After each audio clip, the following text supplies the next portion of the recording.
I just thought I'd take a little clip of what's happening here. Very exciting, not. I'm doing some, just making a few boards and I'm pasting the paint scraper and some paste, which is pretty sort of special paste. It's more expensive than the average solder paste. I'll tell you about that in a second. And what I've got here is basically just the stencil and a little jig underneath, which I'll show you if I can, and the boards just sit down into a fixed position. It's all it doesn't look very good. I can see it's not really lined up very well, that one. It's relying on all the board edges being exactly identical, and normally they are. But it just sits in there. I can just see. I can see the pads right through. It's not perfect, but it doesn't always have to be perfect. It doesn't. Something's a bit awash there. Let's give that a. And I know this looks like pretty. There's something gone wrong. Nope, no. The board actually got stuck.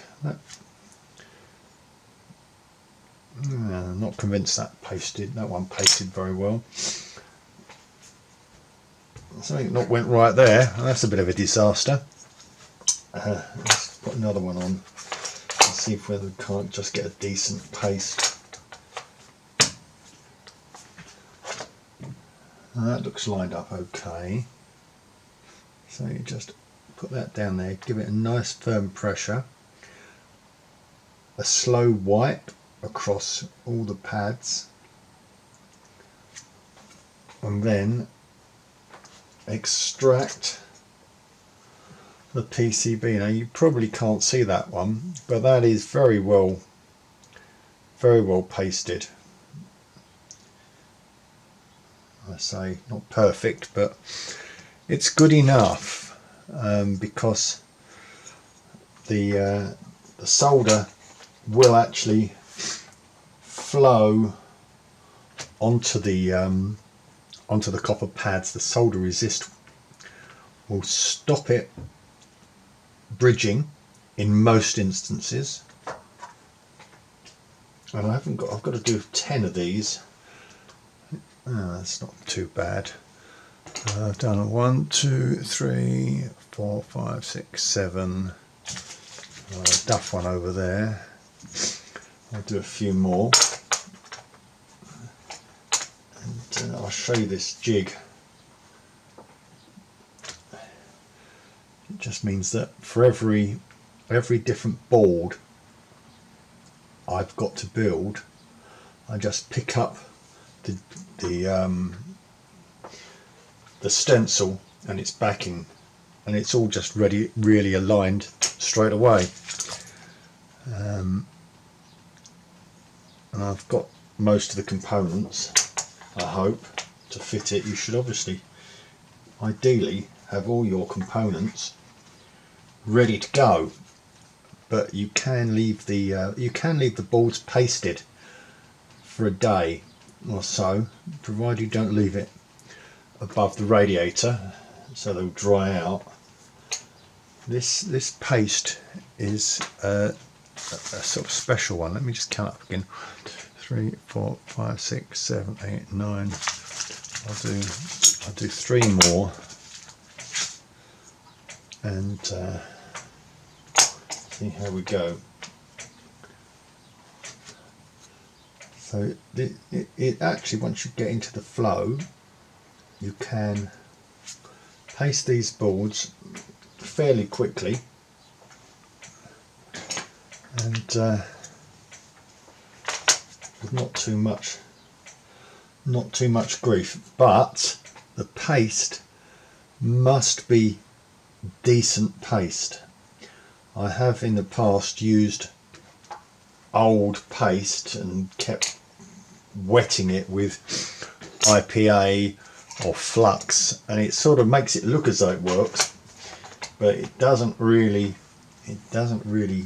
deposit well on the board, and when it solders it does tend to spatter because all the flux or IPA isn't really mixed well with the solder balls, and you tend to get little mini explosions in the pads. So I'm going to put this back in the pot so as not to waste it, because a pot this size costs £80, and here we go. It's working such a mess. And what the best practice is I've got the actual original paste here. This is the fresh paste, and it's Loctite. It's a particular paste that doesn't need to be refrigerated. Most pastes need to be refrigerated to make sure they don't dry out. This one doesn't, and if you keep it refrigerated, you even increase the lifespan even longer. So for the number of boards I actually make here, it was a bloody expensive pot of paste, and I've hardly got through it. But rather than keep opening it and contaminating it every time you put paste back, your best bet is to get an old paste pot and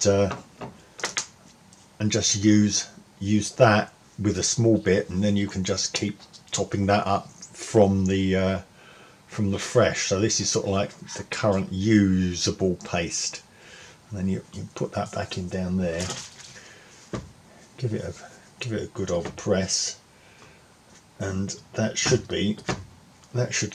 keep it all nice and sealed. And I tend to keep this one just out in the open, because yesterday when I got this one out, this one was from the fridge. It's a lot harder, and you're supposed to let it warm up. Now this one is actually, I think the name is GC10, and the storage is 8 to 28 degrees. So this is, you store this at room temperature. The bad news is the expiration date is the 8th of February 2019. So clearly I've had this a while. I didn't think I'd had it that long, but I have. And when I bought it, the expiration date, it only had 6 months left. So I complained, and when you buy something that's supposed to have a 12-month shelf life, you get it and it's only got 6 months left, and that sounds like a bit of a bad deal. But there's nothing that any of them do with it. It's sort of the distributors get the stock. It's dated when Loctite make it, and you get it at some point afterwards. Now most people buying this stuff would probably use this, in industry. You'd get through a pot like this in a month or two or weeks, whatever. But for the likes of me, this probably wouldn't get through this in 3 years or more. But you have to have decent paste to do the job. And when you're making 10 and another 10 and another 20, if you can make them, you can make the board soldering by hand, but that's even longer, and okay for 1 or 2, but when you're making 10, then it's sort of like up to the point where you really ought to consider pasting. The stencils, well, they're only $9. It's ridiculous.